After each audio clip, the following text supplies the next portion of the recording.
She was seen talking to a man she had just met, and then, as if swallowed by the darkness, she vanished. The discovery of her belongings on the side of the road a few days later compounded the mystery, sparking fear and wild speculation. Her purse, shoes, and identification were found, but she was gone. The perpetrator had acted coldly and methodically. The police were shocked, the city panicked, and the families desperate. But unfortunately, the nightmare for the family was just beginning. 3 years of investigation uncovered secrets that made the blood run cold. One of the most high-profile and controversial trials in Uruguay's history raised more questions than it answered. Natalia Martinez was born in the late 1980s in Montedo, the bustling capital of Uruguay.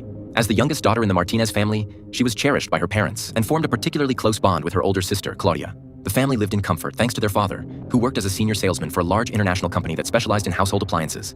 Their home was filled with the luxuries of life, and this affluence allowed Natalia to grow up without material concerns. From a young age, Natalia was known to be a cheerful and friendly girl, though not much else is widely documented about her early personality. What was clear to those who knew her was the deep affection she shared with her family, especially her sister. Claudia, being older, often played the role of protector and confidant, and the two sisters were nearly inseparable. The Martinez family, as a whole, was known for their close-knit relationships, and Natalia fit perfectly into this dynamic. As Natalia grew into her teenage years, her warm and sociable nature became more apparent. She built a tight circle of friends, a group that remained loyal and close throughout the years. This group became a second family to her, individuals she could rely on, and who could rely on her in return. They stuck together in times of trouble, never abandoning each other, and later described Natalia as a person who could effortlessly connect with anyone. She was never shy or hesitant, and finding common ground with strangers was a skill she mastered naturally. After graduating from high school, Natalia's social life continued to flourish. She spent more time with her friends, and they frequently attended parties, enjoying the vibrant nightlife of the area. Eventually, their adventures expanded beyond the city. The group began taking regular trips to the coast of Uruguay, indulging in the sun, sand, and sea. These vacations were filled with laughter and activity, and they relished the freedom of youth. On January 1, 2007, as Natalia turned 19, she and her friends decided to embark on another one of their adventurous getaways. To celebrate her birthday, they set off for La Paloma City, a small resort town known for its relaxed vibe and beautiful beaches. For the next 2 weeks, they stayed there, soaking in the atmosphere and making memories. On January 16th, the group made their way to a second resort, this time in the city of Rales. The plan was for Natalia to reunite with her parents and sister, who were vacationing in Paz, a nearby town. The Martinez family often took trips like this, and the locals knew them well from their frequent visits. They had a sense of belonging in these small coastal towns, always returning to the same places that made them feel at home. On January 18, just a few days before their trip was to end, Natalia and Claudia decided to take a road trip to Puna del Este, another tourist town less than an hour away from Paz. Their destination was a well-known local spa nestled in the Cerro San Antonio area, situated midway between the two towns. The sisters spent the day enjoying beauty treatments and pampering themselves, their minds set on capping the evening with a night of dancing at a nearby disco. They had planned to meet up with Natalia's close friends, Rosalia and Natalia Silva, for a night out on the town. However, as the evening wore on, Claudia began to feel fatigued. She decided to return to their parents and skip the party, leaving 19-year-old Natalia to carry on with their plans. Natalia, determined not to let the night go to waste, joined her friends at La Arenas Canada nightclub, a locally famous venue where they danced until the early morning hours. Around 5 a.m., as the party finally wound down, the group of friends decided it was time to head home. But before they could leave, Natalia got caught up in a conversation with Leonardo Rakovic, an old acquaintance who owned a bookstore in town. The two stood near the exit, talking quietly, while Rosalia and Natalia Silva lingered nearby, waiting for their friend. The night had been long, and they were tired, but they didn't want to leave without Natalia. As the minutes ticked by and their friend's conversation stretched on, Rosalia and Natalia Silva decided to head outside and wait in the car. They figured their friend would join them shortly. After all, they had an unspoken rule. They never left anyone behind. But time passed, and Natalia still hadn't appeared. Growing restless and concerned, they decided to return to the club and see what was causing the delay. When they re-entered the nightclub, there was no sign of Natalia Martinez or Leonardo. The spot where they had been talking was empty. A sense of unease began to creep in. Natalia wasn't the type to leave without telling her friends. If there had been a change of plans, she would have called, or, at the very least, told them in person. But they had heard nothing from her. The friends decided to search the club from top to bottom. They made their way upstairs to the second floor, hoping for a better view of the parking lot from the balcony. That's when they spotted Leonardo's BMW parked below. The car was running, its engine idling, and through the glare on the glass, Rosalia and Natalia Silva couldn't quite make out the details inside. However, they thought they saw movement in the passenger seat. Something or someone shifting inside the car. Their hearts raced. Something didn't feel right. The night, which had started as a carefree celebration, was now tinged with an unsettling sense of dread. The girls were growing anxious as they called out to Leonardo, hoping for some answers. They asked him about Natalia, and he calmly claimed that he was just sitting in his car with a friend at the time. He explained that after a brief conversation with Natalia inside the club, they had parted ways. He insisted he had no clue where she went afterward, or why she hadn't returned to her friends. Unsure of what else to do, the girls speculated that Natalia might have already headed home. With this thought in mind, they got into the car and drove to her relatives, just 10 minutes away from the club. When they arrived outside the house, they honked their car horn softly, trying to get Claudia's attention without disturbing the entire family. But there was no response. After a few more tries, they decided to turn back and return to the club. retracing their steps to the last place they had seen Natalia. They resumed their search, scouring the area for nearly 2 hours, but their efforts were in vain. No one had any information about where she had gone, and the anxiety only grew. By 8 a.m., Natalia Silva, exhausted and distraught, finally made her way home. Though physically drained, her mind was racing with worry. She shared her concerns with her parents, fearing that something terrible had happened to her friend. They tried to comfort her, urging her to get some rest, insisting that Natalia Martinez had likely returned home safely and that there was no need to panic. Reluctantly, Natalia Silva went to bed, but the nagging fear in her heart persisted. When she awoke at 11 a.m., the same day, her worst fears were confirmed. There was still no word from Natalia Martinez. Panic set in. The entire Martinez family, alarmed and desperate, launched an immediate search for her. Her friends, equally worried, joined in. Together, they went back to the club, retracing her steps, hoping to find any clue that might lead them to her whereabouts. Unfortunately, the club was now closed, and no one in the surrounding area could provide any helpful information. They searched every corner, but nothing turned up. By 5 p.m., realizing they had exhausted all their resources, the family and friends went to the police station in Maldonado. They handed over several photos, including one from that fateful night showing the girls together at the club. This provided the police with a clear picture of what Natalia was wearing that evening, and an all-points bulletin, APB, was issued. The police began their investigation, though their initial skepticism was evident. It wasn't uncommon for young girls at parties to leave without informing friends, especially after consuming alcohol. They wondered if Natalia had simply left with a man she'd met at the club. However, Rosalia and Natalia Silva were adamant Natalia hadn't been drinking that night. In fact, she had a strong aversion to alcohol and rarely touched it. Furthermore, they firmly denied any use of illegal substances. Under pressure from both the family and Natalia's friends, the detective in charge began to take the case more seriously. The first step in the investigation was to return to the nightclub where Natalia Martinez had last been seen. By now, the club was open, but there were no CCTV cameras installed at the time, making it difficult to track her movements inside or outside the venue. While speaking with the staff, the detectives learned that a group of 3 young men had been sitting at a nearby table, and they had spent the evening trying to engage with Natalia and her friends. Rosalia and Silva confirmed that the men had been persistently bothering them throughout the night. Despite this new information, the investigators chose to focus their attention on Leonardo, the last person known to have spoken with Natalia before her disappearance. It wasn't surprising that he quickly became the prime suspect. After all, he had been seen talking with her just moments before she vanished, and the lack of leads only heightened suspicion around him. Leonardo, however, maintained his innocence. He had a reputation as a kind and mild-mannered individual, and none of his friends or acquaintances could recall a single instance of him ever displaying aggressive or cruel behavior. When questioned, he explained again that his conversation with Natalia had ended peacefully. After her friends left, she had walked down the stairs and out onto the porch, at which point Leonardo returned to his car to chat with his friend. He claimed that he saw Natalia leaving, but soon lost sight of her because he became engrossed in conversation with a friend. He had no reason to believe anything was amiss. There was no commotion, no shouting, nothing that would raise alarm. Despite Leonardo's insistence that he had nothing to do with her disappearance, detectives remained unconvinced. They decided to thoroughly investigate his BMW, the car he had driven away from the club that night. Witnesses had reported seeing a similar vehicle in various locations around the city, including on the outskirts near a wooded area. One particularly intriguing report came from a man who claimed to have seen a couple engaging in intimate activity inside a car near a lake close to the woods. The description of the vehicle matched Leonardo's BMW, and the sighting allegedly occurred on the night of Natalia Martinez's disappearance. As detectives pieced together these scattered accounts, the mystery deepened. Leonardo's version of events seemed plausible, yet the growing circumstantial evidence was impossible to ignore. The investigation was only beginning, but the clock was ticking, and Natalia's family feared the worst. The police, armed with a search warrant, thoroughly examined Leonardo's BMW. Almost immediately, they found strands of long, dark hair on the floor of the vehicle. The discovery raised hopes, and the hair was sent for forensic testing. To the detective's surprise, it didn't match the missing Natalia Martinez. It belonged to someone else entirely. The interior of the car was also remarkably clean. There were no bloodstains, no signs of a struggle, nothing to directly connect Leonardo to Natalia's disappearance. However, the detectives, already suspicious of him, assumed he had meticulously cleaned the car after the incident, erasing any potential evidence. This theory was even noted in their reports, adding to the circumstantial evidence against Leonardo. Still, there was nothing concrete, and it wasn't enough to warrant an arrest. Then, on January 22nd, a crucial break in the case occurred.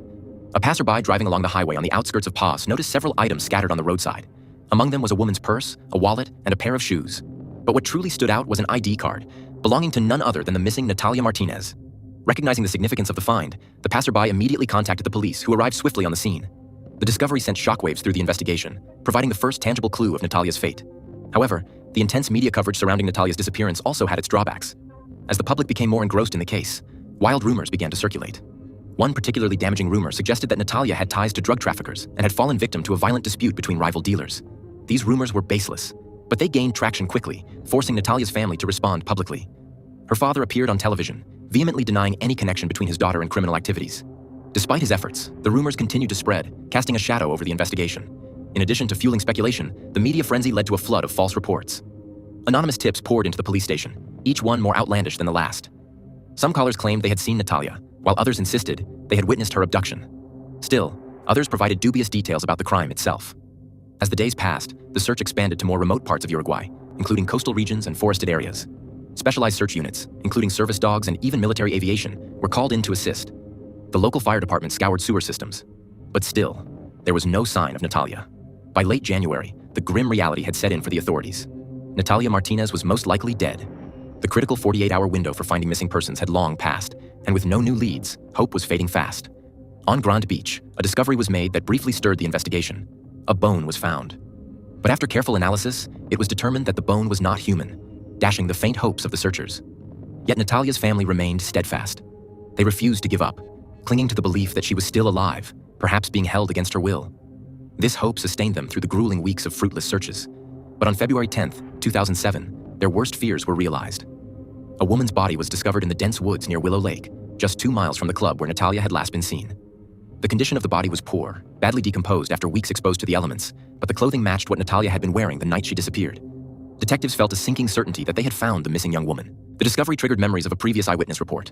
Someone had seen a couple in a car near that very wooded area, engaged in what appeared to be an intimate encounter. The sighting had occurred on the night of Natalia's disappearance, and the vehicle matched the description of Leonardo's BMW. With this new piece of the puzzle, investigators returned to their prime suspect, even as they awaited the results of the forensic examination of the body. The body was sent for a detailed autopsy, but the medical examiners faced significant challenges due to its advanced state of decomposition. 5 different forensic experts were brought in to carefully analyze the remains. Despite the difficulties, they were able to confirm that the body was indeed that of Natalia Martinez. Further examination revealed subtle signs of strangulation on her neck, leading the medical team to conclude that she had likely died from asphyxiation. Toxicology reports ruled out both alcohol and drug poisoning as potential causes of death. However, due to the poor condition of the body, it was impossible to determine whether Natalia had been sexually assaulted, leaving the possibility open. One particularly disturbing detail emerged during the examination. Natalia's body had been bound with nylon thread. The experts were unable to determine whether this binding had occurred before or after her death, adding another layer of mystery to an already perplexing case. Despite the extensive autopsy, many questions remained unanswered. Yet, it was clear that Natalia had met a violent end, and the investigation now focused on finding her killer. Though the discovery of Natalia's body provided closure to her family, it also marked the beginning of a new phase in the investigation. Because Leonardo was still under suspicion, and new evidence pointed to him, detectives faced mounting pressure to solve the case and get justice for Natalia Martinez. A few months after the discovery of Natalia Martinez's body, the case took a dark and unexpected turn. Ruben Olive, the man who had originally discovered her belongings by the side of the road, was found dead near his home at the base of a cliff. At first glance, authorities were inclined to label it as a suicide. But those close to Ruben, including his family and friends, were adamant that this was impossible. Ruben was deeply religious, cherished life, and was devoted to his family. He had never shown signs of despair or suicidal thoughts. An autopsy later confirmed their suspicions. Ruben had died from blunt force trauma to the head, sustained before his fall from the cliff. It was clear now. He had been murdered. His death raised chilling questions about whether it was connected to Natalia's case. As if that wasn't tragic enough, the next loss sent further ripples of sorrow through the Martinez family. Natalia's father, Everett Martinez, fell into a profound depression following his daughter's death. He was haunted by the grisly details of her murder, as well as the malicious rumors spread by the media, some suggesting that Natalia had ties to criminal activity. Unable to cope with the weight of his grief and the incessant public scrutiny, Everett took his own life. He shot himself in the head at his home. His body was discovered by his daughter Claudia and his wife, deepening the trauma for the family. The police quickly closed the case, confirming that Everett's death was a suicide. The family, while devastated, did not contest this conclusion. For months, the investigation into Natalia's murder stalled, and it seemed like there would be no justice. But in 2010, nearly 3 years after her death, detectives stumbled upon new evidence that reignited the case. This new lead came from an overlooked source, Natalia's personal correspondence. The messages, exchanged with a close friend just days before her death, revealed that she had met a man online who she was planning to meet at the club the night she disappeared. Astonishingly, detectives had missed this crucial information for years. It was unclear why it had taken so long to access Natalia's digital records, but the delay had cost the investigation precious time. As detectives reviewed the messages, they realized that the man Natalia had mentioned was one of the same 3 young men who had been pestering her and her friends at the club that night. These men had been identified early in the investigation, with several witnesses, including the bartender, pointing them out as behaving suspiciously. Yet, for reasons that were unclear, this information had been overlooked or dismissed. With renewed vigor, detectives tracked down and identified the 3 men. They were all slightly older than Natalia, and their involvement in the case suddenly became a focal point. When questioned, the men seemed nervous and confused.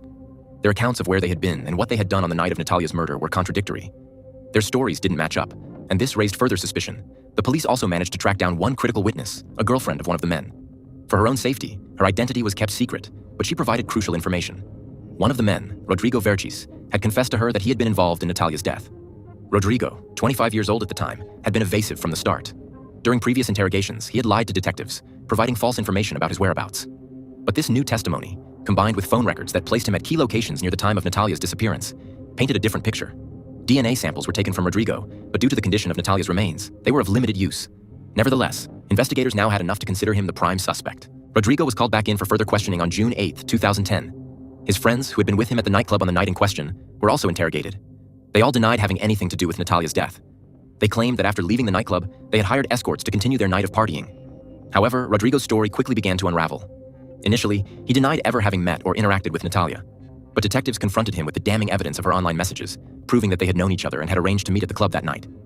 Under pressure, Rodrigo's facade crumbled. The next day, he returned to the station and finally told the truth. He admitted that he had met Natalia online and that they had exchanged messages before agreeing to meet at the club. However, things hadn't gone as he had hoped. As the night wore on, Rodrigo became frustrated that their conversation wasn't going well. In the early hours of the morning, he suggested that they leave the club and go to another venue nearby. But this was a lie. His real intention was to get Natalia alone. Rodrigo then led her to a remote area under false pretenses, intending to take advantage of her. The investigation had finally uncovered the truth, but it left everyone with a bitter sense of injustice. Rodrigo had lured Natalia away from her friends with ill intentions. When Rodrigo began to harass Natalia that night, things took a dark turn. According to his confession, she rejected his advances, and he claimed to have accepted it calmly.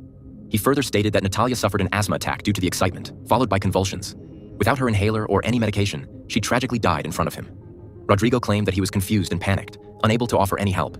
His fear intensified when Natalia stopped showing signs of life in his car. After the party, Rodrigo was supposed to return to his family's farm near the city, but faced with a dead body, he chose to cover up the incident rather than seek help. On a road toward the woods, he pulled over, dragged Natalia's body deep into the trees, tied her up with nylon thread, and threw branches over her in a feeble attempt to conceal the crime. However, his story was riddled with inconsistencies, and many believed he was hiding the truth.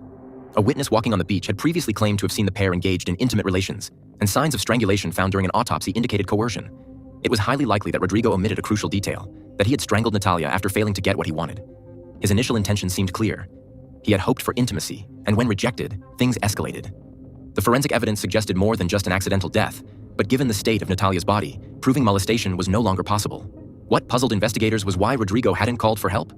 If Natalia had suffered a genuine asthma attack, any reasonable person would have tried to save her life by contacting emergency services. A simple call for medical assistance might have saved her, or at least cleared his name.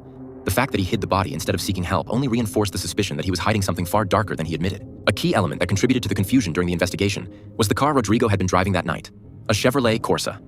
Coincidentally, this car was strikingly similar in appearance to a BMW of the same era, especially in the dim light of night. Both vehicles were dark maroon, making it easy for several witnesses to mistake Rodrigo's car for the BMW belonging to Leonardo Radakovich, the bookstore owner who had been a prime suspect early on. This led to a string of false leads that wasted valuable time. Once Rodrigo confessed, however, his friends, who had been with him that night, were cleared of any involvement and released. Meanwhile, Rodrigo was placed under arrest, awaiting trial.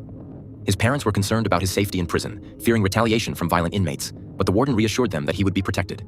At first, it seemed as though Rodrigo's confession would make the prosecutor's job straightforward. But in mid-2010, during preliminary hearings, Rodrigo recanted his confession, claiming he had only admitted to the crime under intense police pressure. He insisted that he was innocent. Despite his claims, his confession had been too detailed. He had shared information only the killer would know, including the exact location of Natalia's body. His sudden change of heart raised suspicion, but his defense team swiftly rallied behind his new plea. Rodrigo's lawyers attempted to dismantle the prosecution's case by arguing that he hadn't even been at the nightclub that night. They presented phone records and statements from his employer to suggest that Rodrigo had been working a shift that evening, making it impossible for him to have been at the scene of the crime. They further claimed that the following day, Rodrigo had attended a friend's wedding, where no one noticed any unusual behavior from him. The defense's argument took a hit when Leonardo Radakovich, who had been cleared earlier, was called as a witness for the prosecution. He testified that, on the night of Natalia's disappearance, she had repeatedly glanced away from him toward a young man in the club, now confirmed to be Rodrigo. This, coupled with testimony from Natalia's friends who identified Rodrigo, placed him at the scene, effectively discrediting the defense's alibi. The prosecution also leaned heavily on the findings of the medical examiner. According to the autopsy, Natalia's asthma could not have caused her death so quickly. While she did suffer from asthma, it would have taken hours, not minutes, for an attack to kill her. The more likely cause of death, based on the strangulation marks found on her neck, was manual strangulation. Unfortunately, due to the condition of the body, the medical examiner was unable to provide further details about the injuries, but the evidence that did exist pointed away from Rodrigo's story of an accidental death. 3 years of investigation had yielded enough evidence to challenge Rodrigo's claims. The prosecution argued that Natalia, a cautious young woman, would never have willingly gone anywhere with a man she didn't trust. This indicated that Rodrigo had either tricked her or forced her into accompanying him that night. Furthermore, the way he disposed of her body was cold and methodical, not the actions of someone in a state of panic. Forensic experts concluded that Rodrigo had likely killed her intentionally and then tried to cover up the crime by hiding her body in the woods. In the end, Rodrigo's attempts to claim innocence only added to the tragedy. His recantation cast doubt, but the overwhelming evidence, His confession, his detailed knowledge of the crime, and the testimony from witnesses pointed to his guilt. The question remained: would the court see through his final desperate attempt to escape responsibility for Natalia's death? Or would justice finally be served for the young woman whose life was cut short in such a brutal and senseless manner? The hearings for the murder of Natalia Martinez took place from late August to mid-September 2010. During the trial, the prosecution meticulously crafted a narrative, painting Rodrigo Vergés as the perpetrator with a clear motive for the crime. After examining the evidence and testimonies, the court found Rodrigo guilty of murder and sentenced him to 9 years in prison. Many believed justice had finally been served for the brutal death of Natalia. However, just a few months later, in February 2011, Rodrigo's defense team, led by his persistent lawyer, filed an appeal. The defense argued that the court's decision was fundamentally flawed and accused the prosecution of bias, a scapegoat in a miscarriage of justice. In a surprising turn of events, on October 27, 2014, the appeal bore fruit. Rodrigo, who had only served 4 years and 2 months of his 9-year sentence, was eligible for parole. Despite the gravity of the crime, he was granted an early release, largely due to his good behavior during his time in prison. This decision sparked outrage, particularly among those who firmly believed that Rodrigo had taken Natalia's life. The swift release of a convicted murderer left many questioning the justice system and the weight it placed on punishment for such a heinous crime. Rodrigo's father, Miguel Vergés, was one of the most vocal advocates for his son's innocence. Throughout the trial and Rodrigo's incarceration, Miguel maintained that his son had been framed. He insisted that Rodrigo was not the murderer, and the court's decision was a mistake. Miguel's unwavering support of his son, combined with the early release, reignited rumors and conspiracy theories surrounding the case. The trial, already controversial, was now mired in fresh speculation. Some began to question whether Rodrigo was truly guilty, while others clung to the belief that Leonardo Radakovich, the bookstore owner and earlier suspect, was the real killer. Despite the court's ruling, the events of January 19, 2007 remain shrouded in mystery. To this day, the full truth of what happened that fateful night has never been definitively uncovered. Some details of the crime have remained elusive, leading many to believe that the true murderer may still be free. The unsolved murder of Ruben Oliva, the man who found Natalia's belongings and was later found dead at the foot of a cliff, has only added to the lingering doubts. His death, which many believe to be connected to Natalia's murder, was never solved. This loose end continues to fuel theories that the killer is still at large.